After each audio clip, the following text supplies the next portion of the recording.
Kung bago ka pa lang sa aking YouTube channel, please subscribe at i-hit ang notification bell para updated ka sa aking bagong videos.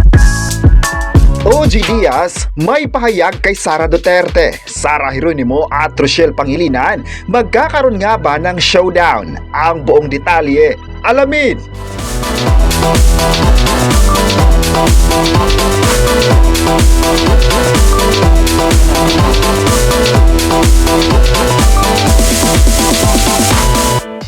Ngayong hapon, grabe na naman ang pulso ng ating balita. Latest nga ngayon na may pahayag si OG Diaz sa tatakbong presidente ng Pilipinas na si Sara Duterte. Nagsimulang na pag-usapan si Sara nang nakipagkwentuhan ng talent manager sa kanyang kaibigan.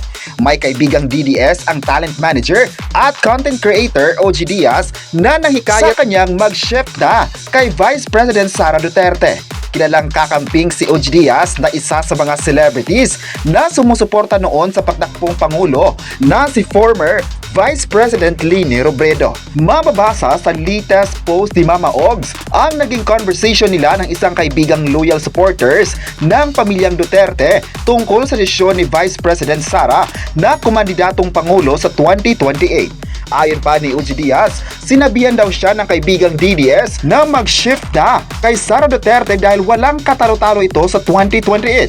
Alam daw niyang malakas si VP Sara. Pag mahina raw ang kalaban nito, paniguradong panalo ito at kapag marami siyang makakalaban ay panalo pa rin ito. Pero sabi daw niya sa kanyang kaibigan, hindi naman ganun kadali ang gusto niyang mangyari.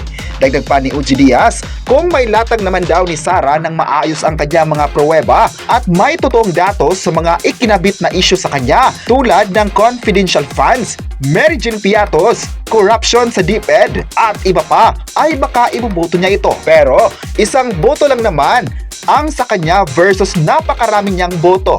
Malulunod pa rin daw yung isa niyang boto. Kahit siguro yung accomplishments na lang ng OVP, pwede namang ilatag na lang niya with datos at willing naman siyang makinig. Katwiran pa ni OG Diaz, kasi kung maliit man ang ibinigay na budget sa OVP, kaya rin naman itong i-justify kung saan-saan ginastos. Parang nung Vice President si Leni Robredo, kahit ang DDS hindi piratangang korap ito. Sana raw marinig din ng lahat nang walang binabasa tungkol sa mga stand niya sa mga national issues. Kung galing sa puso, yung klaro yung pagkalatag ng sentences at kahit si Aling Tasing raw ay maiintindihan ang bawat buka ng kanyang bibig.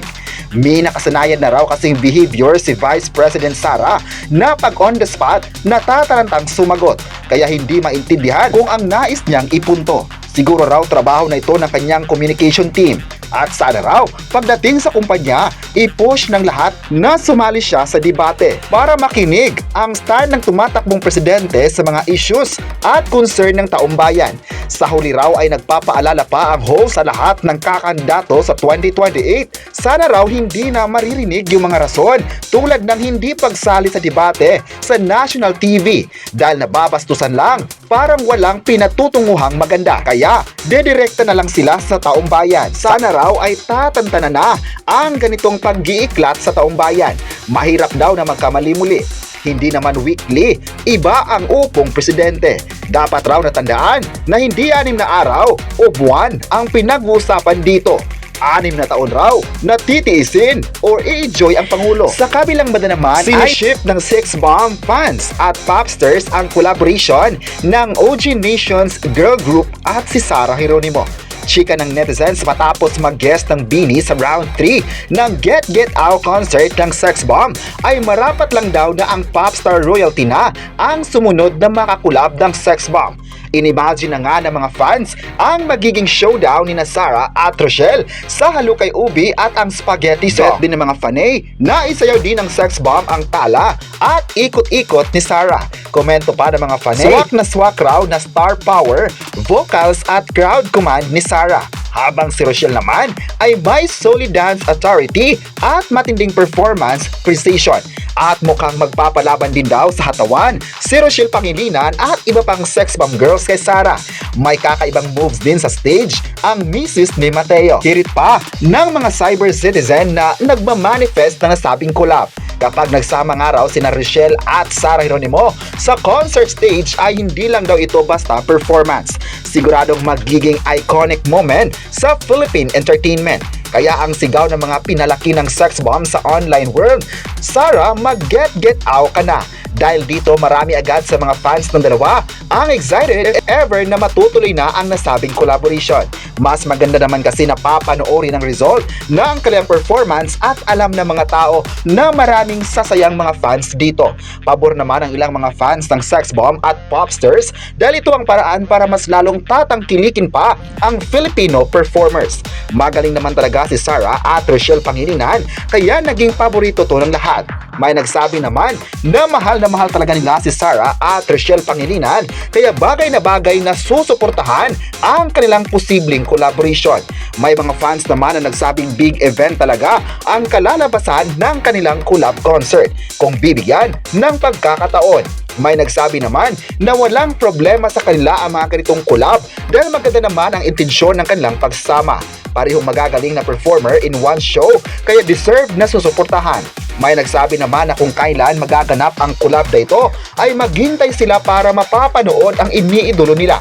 May nagsabi naman na proud talaga ang lahat kung mangyayari ang biggest collab ng dalawang performers. Siyempre, hindi lang ang mga fans ang proud dito, kundi pati na ang kapwa celebrities na naging fan din ng dalawa. Ito talaga ang sigaw ngayong hapon at hoping sila this year na magaganap na ito. May nagsabi naman na hindi na sila makapaghintay sa araw ng kanilang collab kaya abang-abang lang tayo mga kapresko. Alam naman ng lahat na susuportahan ang tawang nasabing concert dahil mula noon at hanggang ngayon, paborito pa rin nila ito at maganda na nabuhay muli ang kanilang karera. Sa ngayon din naman ay sikat na sikat si Sarah Geronimo at deserve na naman na mabibigyan ng another project. Sana raw ay hindi pababayaan ang kanilang talent dahil napakagaling talaga nila. Ang mga concerts ay talagang sold out at inaabangan pa ang susunod na pasabog nila sa mga fans. May nagsabi naman na bibili talaga sila ng mga tickets kung matutuloy ang Sex Bomb at Sarah concert. Sold out raw sa saya at sold out sa pagmamahal this year kaya hoping na ang lahat. Thankful naman sina Sarah at Rochelle sa mga komento ng mga fans sa online tungkol sa kumakalat na collab issue sa kanilang dalawa. May mga fans ngayon na excited na sa paparating na collab this year. Sana nga ay mabibigyan ang hiling ng mga tao para sa dalawang sikat na performers. Excited din lahat para sa kanilang collaboration na para din sa lahat ng mga tagahanga nila. Talagang pasado para sa mga tagahanga ang kanilang collab mula sa popsters at sex bomb fans. Kaya excited na ang lahat para sa paparating na pasabog sa kanila.